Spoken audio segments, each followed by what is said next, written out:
Hey, this is Alan Elliott for AE Fitness, and today we're going to talk about the top 5 cooking oils that I recommend for use with meal prep. Stay tuned for more.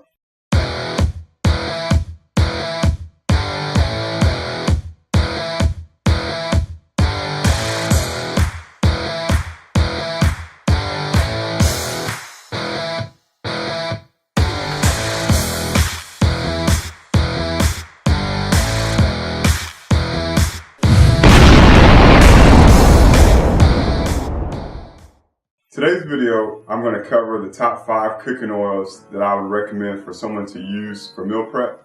And I've taken this at a critical level without trying to overwhelm you with so much detail, but just to give you the biggest takeaways of what you want to consider when you're choosing a cooking oil. What are the pros, what are the cons, and why it may be healthy for you, or why you may want to go with a different oil. So taking that into account, sticking to that very top level, you want to make sure that at a minimum, you're always going to measure the cooking oil that you use, because fat is the most calorie dense macronutrient that is out there. On average, 1 tablespoon of oil is going to yield about 120 calories and 13 grams of fat. So please be careful when you do use these cooking oils and make sure you measure them. This is the one place where you don't want to get into trouble.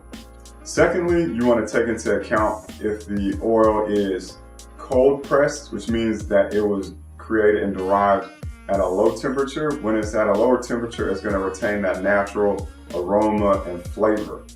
And then lastly, you want to look at if it was expeller-pressed. Expeller-pressed is preferred because that means the oil was mechanically and naturally extracted from its source. For example, an olive, an avocado, naturally extracted versus chemically extracted. And then you want to also look for balanced omegas.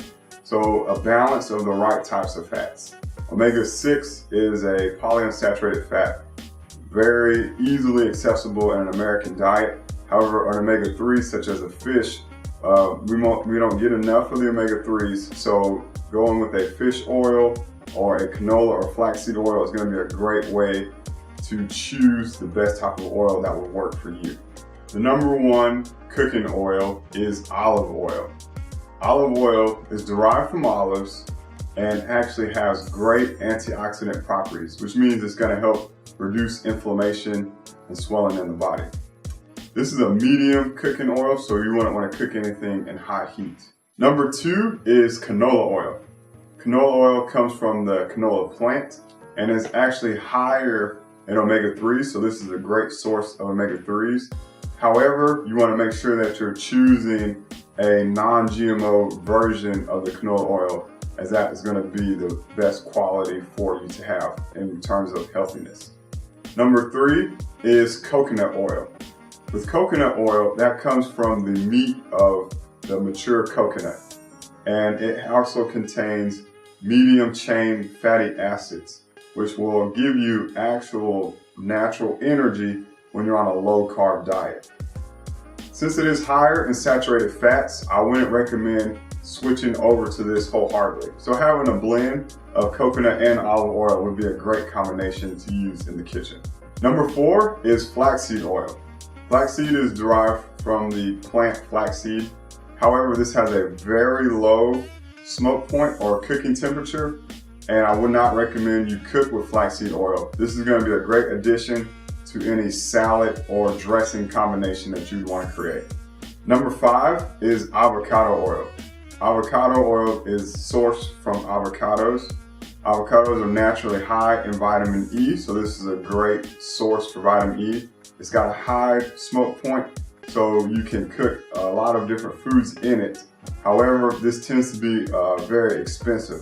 So you want to make sure that you're going to make the best return on your investment when you use avocado oil. If you found this content helpful, be sure to like and subscribe to the AE Fitness YouTube channel. And we're always looking forward to hearing from your feedback, your comments, your critiques. They help to power the channel. So again, I want to thank you for taking the time out of your day to watch this video. And as always, be sure to immerse yourself in the process, take action, and enjoy the journey.